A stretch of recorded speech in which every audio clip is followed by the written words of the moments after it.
Hello and welcome to today's video, and today's video is about this 8-foot light batten, and I'm going to show you the wiring inside, the tubes, the starters, and then we'll have it working, and I'll try and get you a scale idea of how big these things are.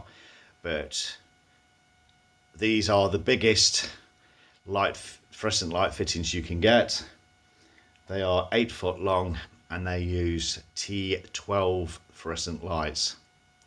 So I suppose the best thing to do is start with the fluorescent lights, and then we'll go into more detail.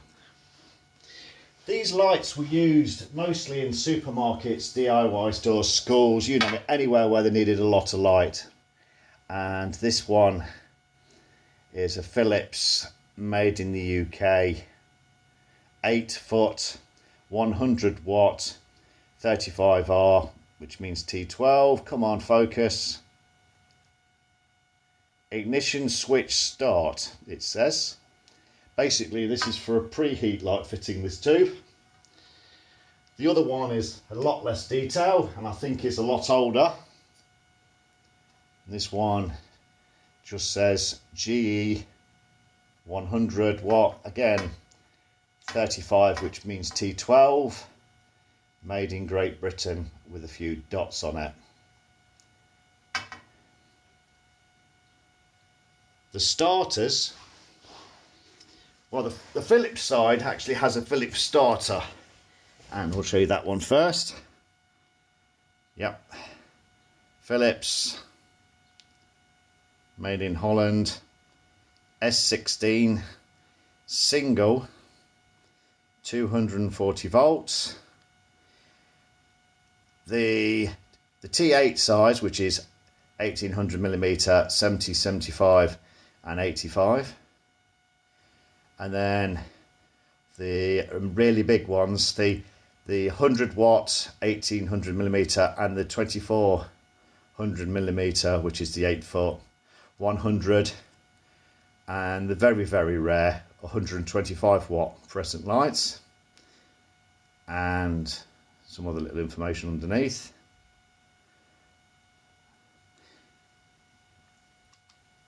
And the starter that lights up the GE is a Hilux, made in Holland, SS8, single, only 240 volt.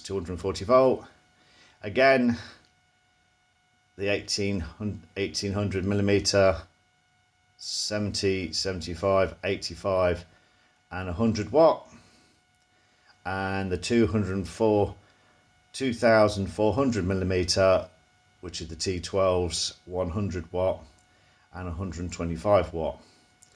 You need seriously good starters to actually power these lights. And some more information at the bottom. Anyway, what we're now going to do is show you the wiring, and I'm going to pause the camera just for a second and do this handheld.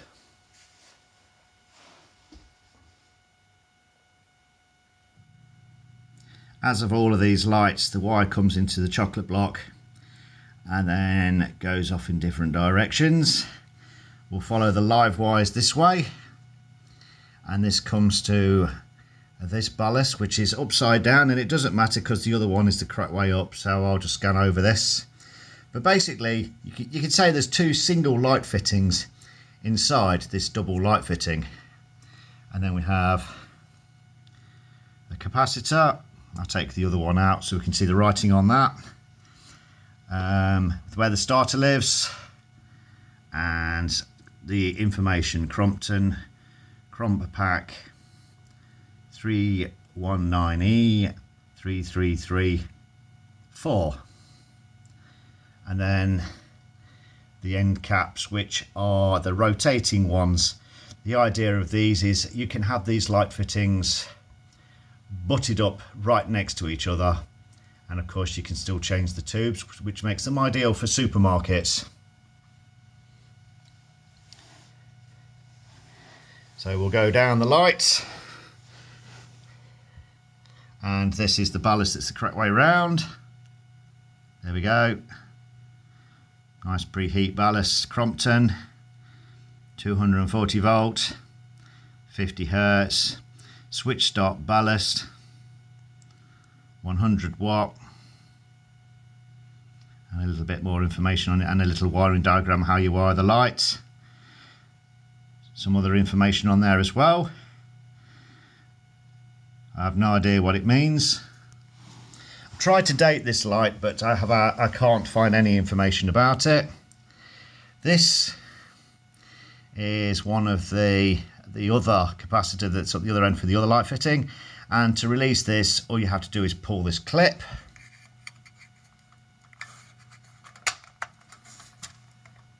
which is more easier said than done. There we go. And this is what's Cambridge back capacitors. Some information for you. Again, made in the UK. Put that back in a minute. It has 3 mounting points for the top plate, the starter holders, and then the end caps at the other end. Right, so what I'm going to do is start to put this light back together, and then we'll turn it on. Right, I've half put this light back together, so we'll finish. And the starters, as I said, they just plug in and half a turn. And then the tubes, all you have to do is slot them in these 2 little grooves, and these can be quite fun to do if they're in the air. And then half a turn, and then that is it. And what I'll do now is turn this light on, and there is a slight delay. So 1, 2, 3.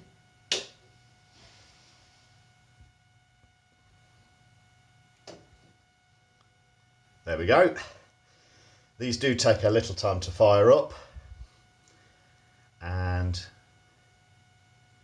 obviously we've got a lot of flicker now, and the tubes are showing a bit of wear. The Philips has got a bit of a burn mark on it, and I'll rotate it round. We'll wait for it to come back on. There we go. But it's only a small mark on one of the tubes. The other one, the Crompton one, sorry, not Crompton, the light fittings Crompton, the GE light tube itself, apart from having a bit of a mark on the inside, in the middle, no marks really on it at all. They are a flickery light, and what I'm going to try and do now is get the whole light fitting in view. I want to very slowly turn the camera and pan out.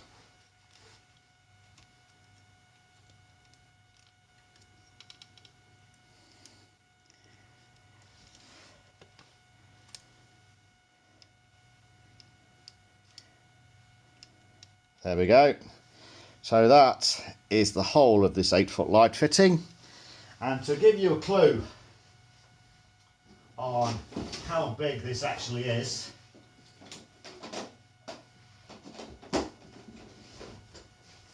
this is the 6-foot LED light which was in the last video, and as far as it'll go.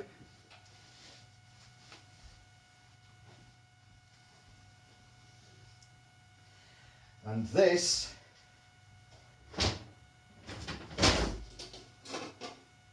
is my T5 5-foot floodlight, which has also been seen in other videos as well. And that's a 5-foot.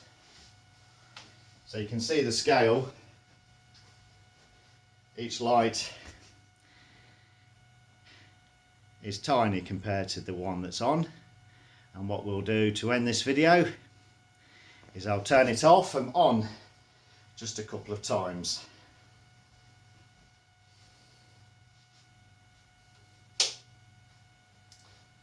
One, two, three.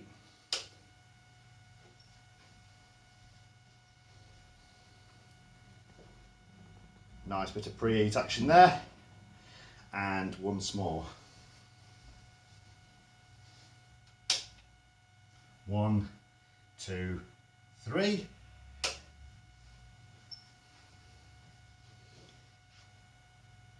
Very good. Anyway, I hope you enjoyed this video of this 8-foot Crompton light pack with a Philips 100 T12 fluorescent light and a General Electric 100 watt GE light, all made in the UK. Now there is electronically ballasted versions of these as well, but more the older style, and obviously when they burn out they normally go black at one end and flicker dimly for a while until they finally fail. And of course with the preheat lights of this style, once they get to a certain age they start flashing. Well, anyways, again, thank you once again, and I hope you enjoyed this video with this very rare now 8-foot fluorescent light fitting in almost mint condition, ideal for any of the collectors out there. Well, anyway, thanks again for watching and see you again soon. Goodbye.